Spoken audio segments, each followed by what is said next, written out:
We're going to start. Thank you. There was a little break. And now we have Carol Martin and Milo on the theater of the real.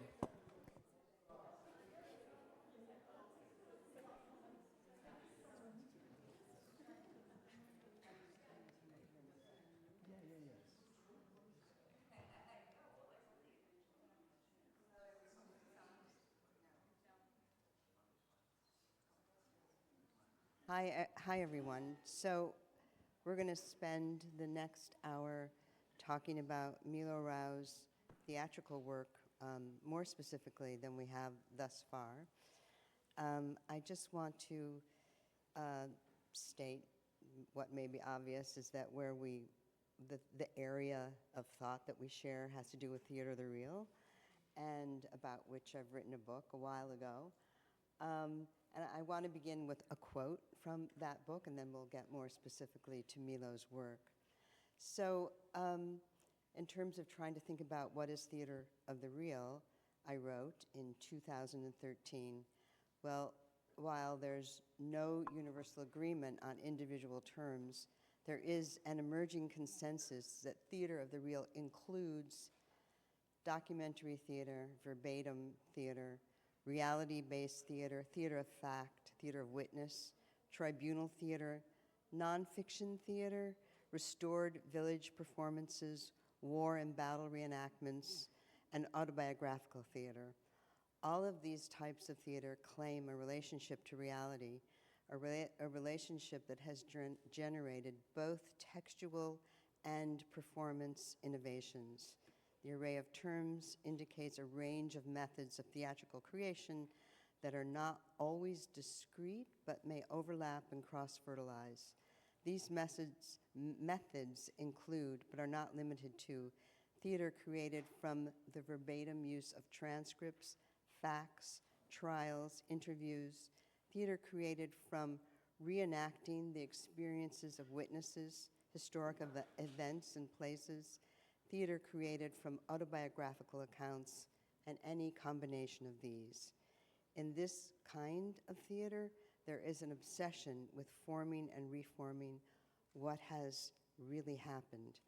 There is a desire to produce what Roland Barthes dubbed the reality effect, the result of a form of citation that confers the status of legitimacy upon the artwork with the concomitant sense that what is represented is real or has a relationship with the real. So some of the assumptions of an earlier than Milo Rau's form of this kind of theater were that fiction and nonfiction are worlds apart and don't overlap. Both the dramaturgy and the mise-en-scène should be within the conventions of realism. The entire text should be verbatim, and that what really happened is able to be known in no uncertain terms.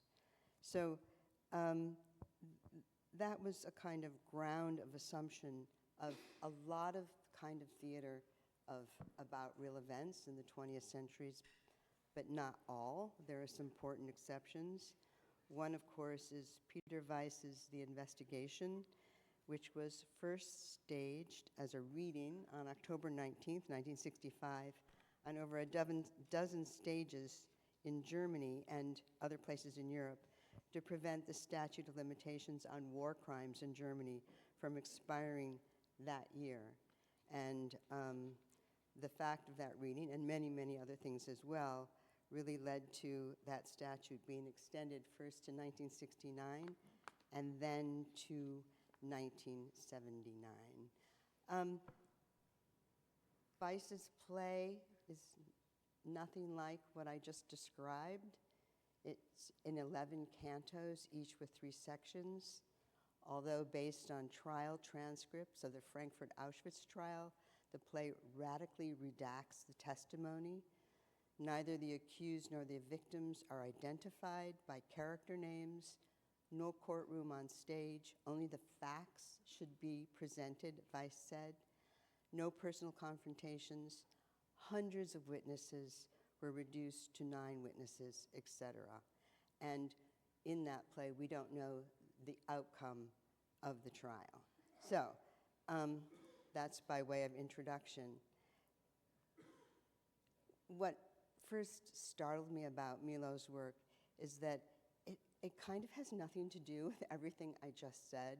It's so groundbreaking, and yet is very much about real events and about more than the division of fiction and nonfiction, how they come together, and the blurring of the theatrical world, the world on stage, with the offstage world. So that is my brief introduction.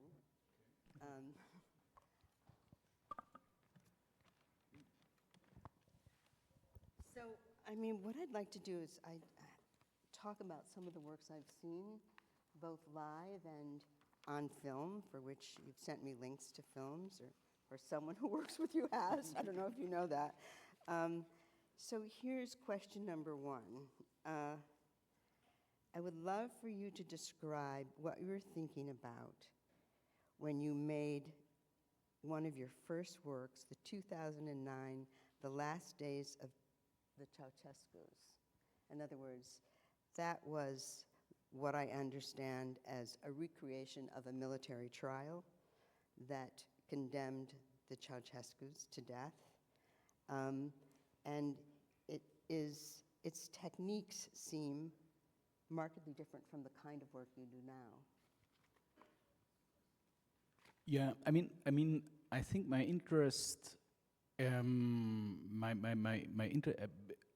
don't know if people knows about the Ceausescus here, but it was happening.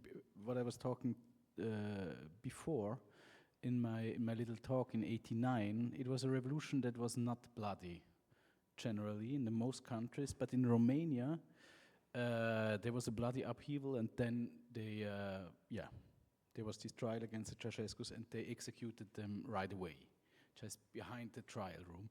There is a very known film made about it. They just had one camera pointing this couple of dictators, and it was streamed in television, but only some parts of it on the second day of Christmas. So it was, for me, I was like, my parents divorced, I was living with my grandmother, and I was watching this in television, and I was 11 at that time, no, I was 12, and I was deeply impressed by it, and I didn't understand it. And it was, for me, the real image of '89, of the revolution. And later I wanted to understand what it was. And we decided to restage it on the stage, on the most, on Ceausescu's favorite stage, which is the National Theatre, the Odeon Theater in Bucharest. And we restaged it there. And the interesting thing was that we restaged the whole thing, because you saw only these two people in the frame that was filmed, but we restaged it with everybody on stage. And it was very interesting, so we had to kind of recreate from the audio that was still there of this old VHS tape, everything that was sitting there, and they were like and then what came out is that the revolution never happened. Because the whole elite of the democratic Romania, until today, by the way, was in the frame. These were the friends of Ceausescu, but they could, by killing him, change the camp. And it's very funny because you have in this moment they try to say the word democracy, but as they are not used to say it, they can't even pronounce it. So you see really like the kind of the communist elite becoming the oligarchs and democratic leaders. For example, one is the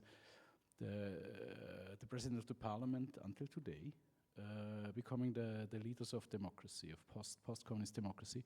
So that was interesting to me. The second thing that was interesting to me was the material form of what you could call the real, because I was always interested in the real as something very hermetic, like it's described by the French philosopher Lacan, who said, the real is what imagination can't understand. It's stronger than imagination. It's semiotically not being dissolved. Normally you think that realism is a kind of a technical description of what is outside there.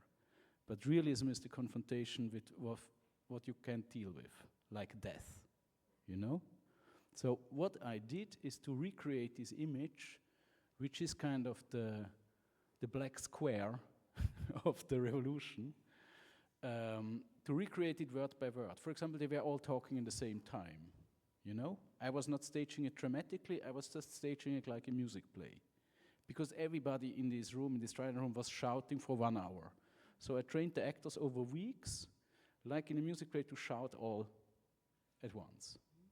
So, and then I brought it to the stage, and I made one very special move that I could only do in the premiere, because General Stanculescu, who was the best friend of the Ceausescus, but then changed camps and became the leader of the tribunal that killed him, was in prison today. Because it happened a bit to what happened to the Ceausescus later, because he killed a lot of peoples out on the street during revolution before he changed camp. And like 15 years after the revolution, they brought him to prison for that. And then I said, I wanted Stanculescu is present, because he organized it, you know? And then they brought him out for the premiere, and he could sit in the theater and to watch the play. And it was very interesting, because I was always like, you know, like because we were talking about Renaissance, etc. Renaissance, the art of the Renaissance, of the birth of realism was always like, there was somebody was looking at it. And the picture was made for this person looking at it. And we made it for Stanculescu, and Stanculescu said, if we are now here, the Ceausescu, he was sitting there. So the whole play was organized towards this kind of, you know, this kind of figure. I mean, I could talk a long time about it, because it was like, for me, you know, when you look in communist past, you have this kind of sepia tones. You have a kind of a, you know, the political colors were very strong, but the private colors, the colors of the costumes of people, etc., were much less strong than in the West. I mean, everybody, for example, when Germany was reunited, everybody talks about the moment when he crossed the border and he was confronted to all these colors of Coca-Cola and McDonald's and whatever. Because for them it was like they didn't have colors. So it's a world without colors. It's a world like chameleons, these people are disappearing. So I was working a lot about these colors. I was working a lot the music, about the you know, so all this interested me to understand why this image in the second day of Christmas was so much magnetizing me.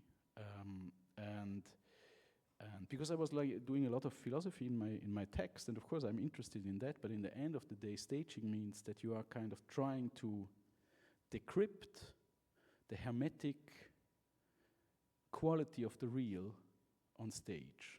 When you are a realist, you can have another theory of art or another interest, and then you do different stuff, you know? And I was trying this. It's different from what I did in other plays, but I always tried to confront myself to this black square of that what is and that what exists. So, to a certain degree, would you say that this play about the Ceausescus had a simpler mise en scène or dramaturgy than subsequent work? I mean, later, for example, the 5 Easy Pieces was in New York, or Antigone and the Amazon was in New York, or some other place. At one point, I started to mix. Yeah, but I still go back to this kind of very hermetic realism, but I started to make a mix of making off and representation itself. Mm-hmm. Yeah. So in many works I did in the last 10 years, it's different in the dialectics of how I tell a story. But still, I'm interested to go back, because when you say, okay, realism, for example, when you talked about the Investigation by Peter Weiss. Mm-hmm. So I just did like 2 months ago in the Festival d'Avignon in Vienna, a play that was kind of based on a trial, an oratorio, like his play, The Investigation, but about the Pellicot trial that was happening in Avignon. Perhaps you heard in the US, but in Europe it was the trial of the century, perhaps. Mm-hmm. It's about a woman. She's a bit more than 70, and she was raped under the direction of her husband over 10 years by over 100 men under the influence of pills. Yeah, these came out. They found all the films that he made, and she decided to make a public trial out of it. And he changed completely the legislation in France, and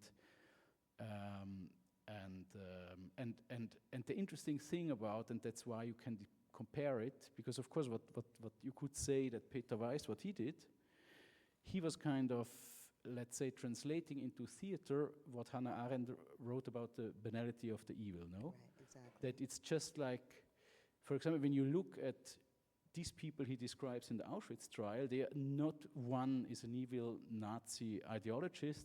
They are people like you and me and like all of you. They are just like into a world where they are educated and guided to do what they do, and they do step by step, and in the end they kill 6 million people. And that's what he describes.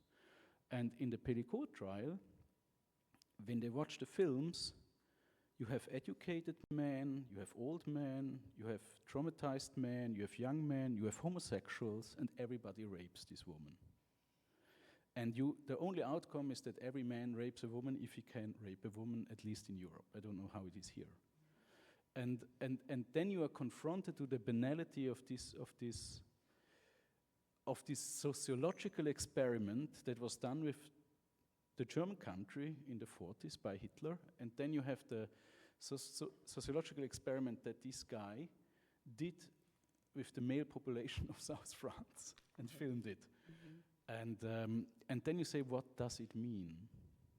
What does it tell us, you know?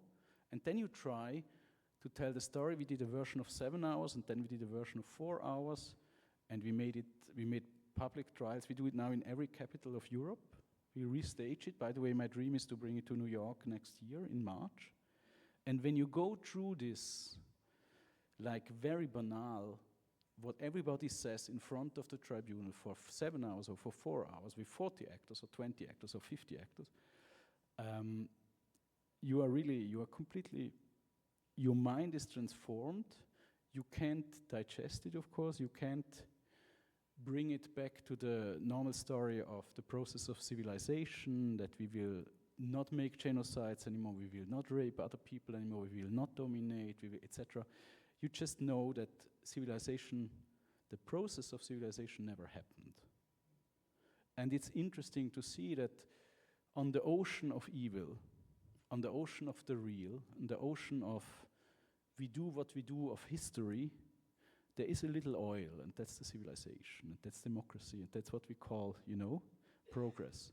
And that's what I try to understand, confronted by it, you know? So if I can describe some of your theatrical techniques, a very layered mise-en-scène, like live action, live feed and pre-recorded video, in close and mid-distance shots, discrete stage areas, transparency about acting and the constructedness of the stage space and text, the interface between the actor and the character he or she plays, the actors showing how they set up the scenes.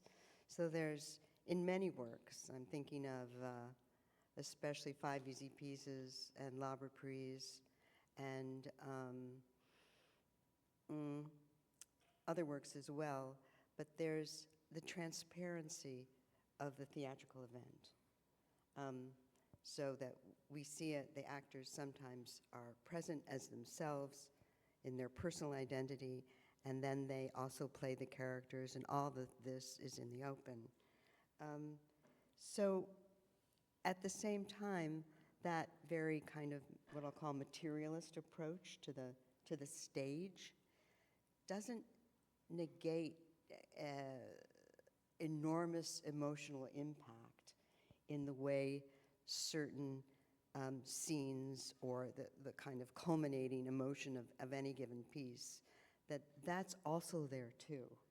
So it's not a contradiction, but it's interesting that both the materialist transparency of the stage and also the kind of what I'll call, in a shortcut, the magic of what stage illusion creates, you know, the emotional connection, are there simultaneously. And I don't know what that has to do exactly with a kind of a larger political statement, but in the case of Medea's Children, for example, and granted this is staged, but Medea's Children is performed by children, and it is also an articulation of a story about a real Belgian woman who's not specifically named in the stage production, but who actually murdered her 5 children and subsequently committed suicide. But on the stage, the children talk about how they feel about acting, how they feel about theater, what they think about theater, and of course, the whole thing culminates in Medea, who's played by a child, murdering her 5 children. And this is done, unlike Greek tragedy, here the violence is on stage, and that's also in La Reprise as well. And this is shown, it takes place in a small house on the stage and is shown on live feed. And Medea, kills her children who struggle against her, one after another. She slits their throats. It's very bloody. There's a lot of stage blood. And at one point, the one adult on stage, whose name is Peter Senev, says, okay, good, cut, that went well. And it's a kind of jarring moment in terms of what has been graphic and real and emotional, and all of the child actors go and take their places as if they're ready for a talk back, and they're kind of wiping off the blood. But one child can't come back for a few moments. She's beside herself, to say the least. She's shaking, she's crying. Senev says, here's some water. So that, for me, my reading of that is that it signals, in part, that no matter how much we know about theater and the making of the stage, it still has this incredible danger in the way that it takes us to other places. And I'd just like you to talk more about Medea's children in particular, and why that play, and the interesting thing about your approach to Greek tragedy is that of course there have been a gazillion adaptations and productions of Greek tragedy. And there's always there can be some kind of attempt to make a contemporary production resonate with a current political event. But I think in your production, it's more literal because it's in relationship to a real story that people know about in Europe, about a woman murdering her 5 children. So I'm just wondering if you can talk more about how you bring like a real situation or event to a Greek tragedy, and how those two things play off of one another. I mean, the Greek tragedy, the oldest one we know is the Persians, of course, by Aeschylus. I think it's the oldest one. And Oresteia is the oldest trilogy we know. And so the history of theater, because Aeschylus, who wrote it, he was in the war he describes in the Persians. So he was a soldier in the same war, he survived it, and then he wrote the Persians about, I don't know, Xerxes coming back to his kingdom, and everybody died, and he was defeated by the Greeks. So for everybody who was in theater, including the author, it was a documentary play. It started with a documentary play, and I mean, I remember when I read the first time the Oresteia that we did in Mosul, by the way, and that was one reason why we created the film school later. I was always asking myself, but why, when Agamemnon comes the first time on stage, in the beginning you have the watchman, he says, okay, I see the fires, the Greeks come back, Troy has fallen, blah, blah, blah. And then Agamemnon comes on stage, and what he does, he's kind of telling all his war crimes in a big monologue. So I raped everybody, I killed everybody, I burned everybody, I even smashed then their heads, and I did this and I did that. Then he goes in the house and he's killed himself. And I was like, why this pornography of violence? What does it mean, Of course, they had a different regime of representation. They would not show blood, but they would use words. That's how it was done at that moment. So, but this is just a historical approach. And then I read about it, and fact is that these plays were shown in autumn directly after the season of war. So everybody who came back to the city was forced by law, by the way. You had to go there. It was a civic duty, and if you didn't go to the Festival of Theatre, you had to pay. You had to go to prison. Sometimes I think we should introduce this again. It's a good idea, a very good idea. And they came back and they had to assist to this pornographic, violent, very dark, very depressive theater. They had to go through again, they had to wash their souls by listening to their own crimes, to their own being. They saw, they did exactly what Agamemnon describes. They raped everybody, they killed everybody, they saw their friends dying in the battle, and then they came back, and that was the way of reintegrating them, And I was like interested in Medea's children, for example, to kind of find the adequate way of confronting ourselves to the violence of our city. As a child, for example, people were asking me, but why do you show it? And I want to show it because it's real, and again, I use the term in the Lacanian sense, because you only stop to understand violence. People is talking about, Medea is a feminist, it's a kind of a revolution against patriarchy, blah, blah, blah, but when you see her killing the children, you understand that you can't understand it, And you understand that, it's the best, as a child, the most dangerous place, of course, is your living room. Going in the night in the park is less dangerous than being on the sofa close to your parents, because most of the children are violated and raped at home, like Gisèle Pellicot. So I wanted also to show this, the reality of family life. And the last thing is this child that has his breakdown. Of course, this is a fake too. It's a kind of staged breakdown. Yes, because exactly. she's a very good actress, by the way. But she was also in love of these kind of melodramatic effects, and she asked if she could make a breakdown. I said, this is a very nice idea. After the killing, you should have your tears and your breakdown and etc. But don't make it. Then she made it very long, like 10 minutes, and I said, okay, let's do like 2 minutes. Because these are the rules of the stage. For example, to strangling somebody takes 7 minutes, and you said it's long. We take 2 minutes, but for the stage, 2 minutes is 7 minutes. You know what I mean? Yeah, exactly. So you have to find the rhythm. And the last thing I can say is that, especially when working with children, is that more the scenes are violent, more it's fun to do it. More they like it. When you go into this extreme violence, you are going very close to what children do until they learn that you should not represent it, you should not do it, you should not, etc. So they are very keen to do it. They are very keen to kind of provoke emotions, and that's perhaps the last thing that I think all of us who do this work, theater, which is different from film, Film is realist by essence. Theater is non-realist by essence. So being realistic on the stage is against the art form. So it's like a fight against what theater is, because theater is illusion. Everybody knows that it's not real, And to put people in the state, like on the Christmas day when the uncle comes with a white beard and the child knows it's my uncle, but at the same time it's not my uncle, and the child believes and doesn't believe and is kind of in between, that's what realism in theater in the end is.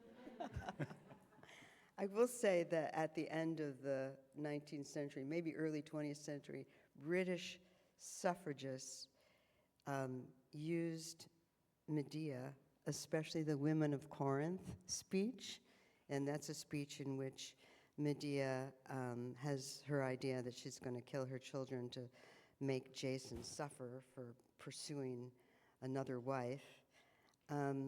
And she speaks to the chorus, to the women of Corinth, and she says, hey, I know that you know what I'm going through, because we both suffer at the hands of men, and we have to endure them.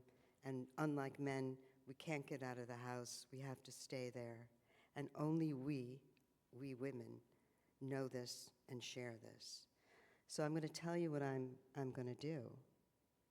And you don't have to agree with it. And of course, the thing she's going to do is kill her children.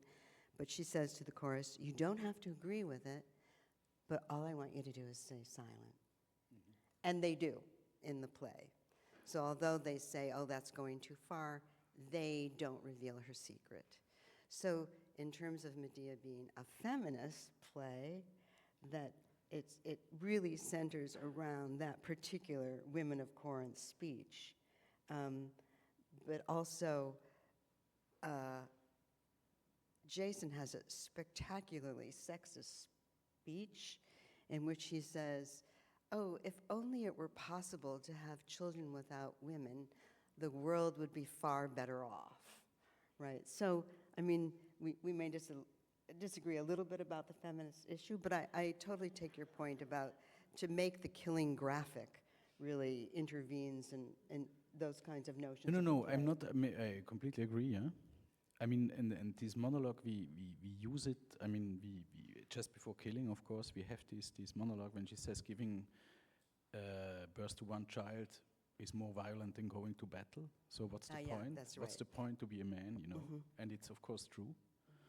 And yeah, and the whole burden and the disappointment and the vengeance and everything. So it's a quite, I mean, the most sexist guy is of course Korean, which says, okay, my son, so the father of Chase, no, the father of the bride, the woman can just be exchanged because we need children. So Right. that's it. So I mean, that's absolutely true. I was just not interested in a postmodern interpretation of this content because this content is obvious. You know what I mean? Even in the case of Geneviève l'Ermite, which is, I mean, the name we give to this woman in the play. Almondine. Yeah. Uh-huh. Amandine, yes. Ah, yeah, Geneviève l'Ermite is her real name, and we call her Amandine something. And you can really explain what she did by a kind of a feminist interpretation of the situation she was in, Yes. dominated by her husband and this kind of whatever homosexual older friend of the husband where she was living in the house and etc. So I mean, you can do this until the point when you see where does this violence, I mean, that's just my interest. I mean, I can even not defend why I would not do a more intellectual lecture of it. I was not interested in it. And I mean, for me, the main thing is because the play has a kind of a reversed structure. It starts with an aftertalk like here. Ah, yeah. The play starts with an aftertalk, the play is done. So it's this kind of post-history idea. And then by just kind of illustrating what they played before, they are kind of driven into the game again. And they are driven until the killing and until the end. And of course, it's a kind of a meta reflection why every generation does the same things again. They fall in love, even if they know that everything will end disastrous. Yeah, yeah. Why? Yeah. Why do we have it? Exactly, but because you have this infrastructure of Almondine in the play, who's the real stand-in for the real Belgian woman who murdered her 5 children, it also insinuates that the tragic mythos has continuity from the time of Greek tragedy to today. The events are very, very deeply related or analogous in some way or other. Yeah, yeah. I mean, the story of it's a reflection on time, and it's a reflection on if it's possible to reverse time. It's a reflection, of course, on death and on freedom. I mean, the interpretation we did, because the play in the end ends that we show this film that is in reverse, and we ask ourselves, but at what point do we have to go back? I mean, that's the big tragic question now. Yeah. Where did the tragedy start? And every year and every decade and every generation you go back, you see there was never a start. So tragedy doesn't know time as something, because drama can say, yeah, there was the problem, and if Nora would have had, I don't know, whatever, if they would have talked more at that point, or if she would have understood that he is not a good husband for her, etc., it wouldn't have happened. So we have to change it. We can go to the point where it all started. In tragedy, this point is not, you can't find it. There's not an original sin. It's just that you are alive. That's the reason why you are in big shit. And you know, and then you find out that every generation, in the beginning the children say very nice things. They say, yeah, we know for the planet it would be nice if we would all disappear, humanity, it would be better, but let's disappear after we are disappeared. The next generation can then suicide and disappear, but we would like to become advocates or spotless or whatever. And they redo it, and they try to escape to tragedy by love, for example. I mean, this is very much understandable, or by work, or by success, or by adventure, or by beauty, you know? And it's, for me, the reflection in the eyes of these children of the strategies we do, the wisdom of children, but at the same time to understand that in the end of the day they will grow up and not be wiser than us. They will make all the mistakes and then they will die. And in the end we have this kind of Beckettian monologue. By the way, Beckett's face always in the videos that we show is somewhere behind, and you don't really understand it. When they say we are at the same time, we are the mother and the child, we are the person dying on the bed and we are the person standing at the side and grieving. So whatever we do, we go deeper into the dark. Why is it like this? And why we continue walking? What is the reason, you know?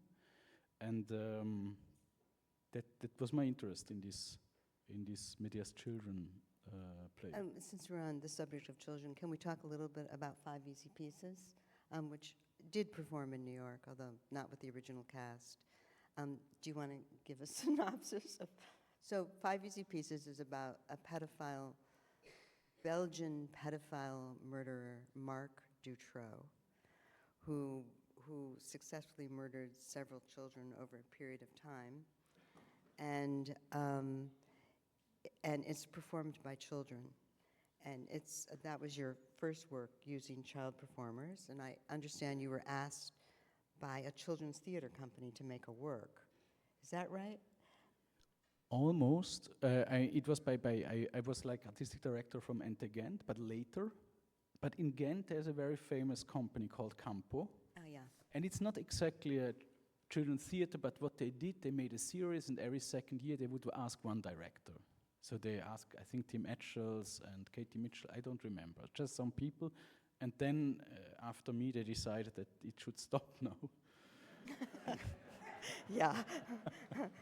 The play was banned in a few cities, but anyway. Yeah. So, and it's called Five Easy Pieces because it's in 5 acts. And it's like the children, what they do, it's like a school of theater. They want to understand what it means acting and what it means to be adult. And they would like reenact somehow how they imagine 5 moments of this child murderer life. So, I mean, the father was growing up in Congo, was a big racist, etc. So then the family came there, etc. So they kind of reflect on, and then they restage the moments. They restage the moment when, for example, the parents have the call by the police that their child was found dead. And or they restage the moment when one child is forced by Dutroux to get naked and read a letter, stuff like that. And they do it every scene, and then I will come to the conclusion of this. They will do every scene in a different style of performance history. So will they do one in the style of me and Florentina Holzing, like the straight way, then they will do one like melodrama, one they will do in a more abstract way, and so on. And again, I was working a bit on the tension between that you see that children are doing it, you even see that they use stuff to start crying, but you still believe it. And it started for me because I was at one point, and that was the moment when I understood the being of realism and of theater, and it happened like this, that I was in the beginning, it was the first time I was working with children, and it takes time, we were always working like over a year. We were really like hours and hours and hours and weeks and months and to make Medea or 5 Easy Pieces. And quite in the beginning, I was saying, okay, now we will restage as a very known scene from Scenes of a Marriage by Ingmar Bergman, the filmmaker. And in that scene, Liv Ullmann is like, her husband tells her that he fell in love with his colleague or secretary or whatever. It's like this kind of 60s situation. And she says, and Liv Ullmann says, I know that it is over, but tell me that you come back, even if it's unreal, then it's less hard for me. And then he goes. It's a very known scene in European film, and I showed it to the children and said, okay, we make couples, and tomorrow you come and you play it. And then they played it. I was sitting in the public like you, I was watching them, I was crying because it was so real. And in the end, the children came to me and said, Milo, was it good? And I said, it was fantastic, it was fantastic. And then they asked me, we didn't understand a word, what means unreal, you know? And then I understood how this works, the intelligence of theater that uses us, you know? I mean, as a community, as somebody who watches, with somebody who plays, with somebody who watches the one who watches to act in a way that the guy who watches would be, you know, emotionalized. And children, of course, now know this technique. We know it as humans, and how in that space we become much more interesting, you know, than we know much more than we know by experience. So, for example, the idea that for example, I don't know, realistic theater would use experience, or the Stanislavski theory that you would like have to know stuff about the scene you are acting. In the end of the day, I don't believe it. I only believe in the situation. I only believe in and I think, Richard, you said something like that too. I only believe in the real situation on stage, not only on stage, but yeah. And then for me, this was also the moment. For example, the play was banned or there was demonstrations and stuff in many countries and cities because of one scene when one child is even not getting naked, just takes the T-shirt off, right. And then reads this extremely touching letter, the last letter from a child to their parents before she died, and this child, Rachel. Of course, later you become friends, and the parents were my friends, etc. So I followed her. Now she's a doctor. Her mother is a doctor too. Perhaps she followed her mother. And Rachel was doing it by kind of feeling the emotions of the public, and the public was crying and crying and crying. And at one point I said, Rachel, this is sadistic. You don't do it as an actor. You can go until here, but you should not go too far. And then she didn't really understand it, but she said, okay, I will not tease them so much anymore, emotionally. And I think it's like this is the melodramatic nature of a stage action. But I think we should go slowly to cool. So at the end of 5 Easy Pieces, there is the story about the puppets. Yeah. And also at the end of not at the end, but at the beginning of La Reprise, there's a story about a man who goes to a graveyard and digs up a body and brings it home, and then he repeats this act, so he has a kind of little macabre family of his own. And then there's the play itself, which is, its own series of events. So these are two kind of outtakes, if you were, 2 stories. Could you describe the relationship of those stories to the content and your ideas about that? I believe that every work of art, of course, is a reflection on why art exists, no? Or should be. Besides the structural change, besides the situation, and besides, of course, the story you want to tell. It's a reflection on the act of art in general.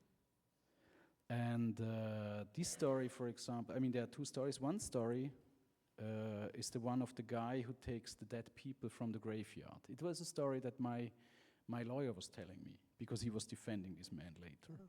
And then he was kind of constructing this crazy, Belgium is full of this kind of people. Huh?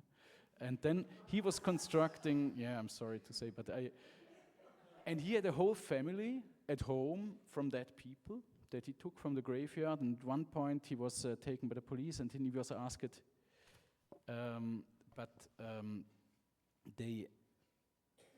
you can talk to them, they can't talk. And then he said, yeah, but perhaps they hear me. So, and that for me was the one deep reason that I thought that I believe it too. Perhaps they can hear us. You know, it was like Heiner Müller saying, theater is the dialogue with the dead. You know? Exactly. So, exactly. and the second story, but then I finish, the second story was the one in the end of 5 Easy Pieces, where they were talking about puppets. And it's the story of a puppet theater, and at one point, I mean, modernization comes in, and the puppet theater is not interesting anymore. By the way, it's a story, it's from a film by Pasolini, or it's a short film by Pasolini, and this child is retelling the story of this short film. And then these puppets that were like, it's a bit like the Plato, you know, this kind of allegory, the people in the cotta. And then they are inside this theater, and everything is painted, and it's beautiful, and they think, wow, this is the world. And they are so happy and they are so functioning into, and then at one point capitalism comes in and they are destroyed, and then they are thrown outside. And while dying, they watch in the sun, and then one puppet asks the other puppet, what is it? And he says, it's the sky. And it's the first time they see it. And it's like for me it was of course a kind of a, what do you try to find? It's a bit Catholic too. By destruction of the body, you go into something transcendent, no? But it was also a kind of a very simple description of what does the act of the real actually mean. You know, that you would finally see it. Not understand it, but you would really finally see it. You would see what it, you know? Of course, as a child, to come back to the very beginning of this discussion, when I was watching on television at my grandmother's home, the killing of the Ceausescus, the dead bodies of the Ceausescus, of course, I was kind of dreaming to kind of bring it so realistically on stage that I would come back to that moment in my life / in history / on second Christmas Day on a kind of a metaphysical level where I would really grab what dying or being dead, or being a dead body, or watching a dead body, or killing, or being human, or whatever, what it really means. You know, I would understand it, and then I can say, okay, now I can stop doing theater because now I got it. And just one more second on the subject of death. At the end of La Reprise. Yeah. Okay. Well, I'm going to put that on hold so we can move on to the next thing. Okay. So yeah. I'll put that on hold. So thank you very much. Thank you. Yeah. No, we have. Thank you. Yeah. Okay. We need to do this. Yeah. So yes, thank you very much. And we have a little break of a couple of minutes, but it was fascinating to listen to the Milo dramas. And thank you, Carol, for joining us. And we are setting up now for the reading of the Jelinek piece, and it should be under 60 minutes. And it's with Nicole Ansari. Thank you so much, Carol. Sorry, it was a bit chaotic now.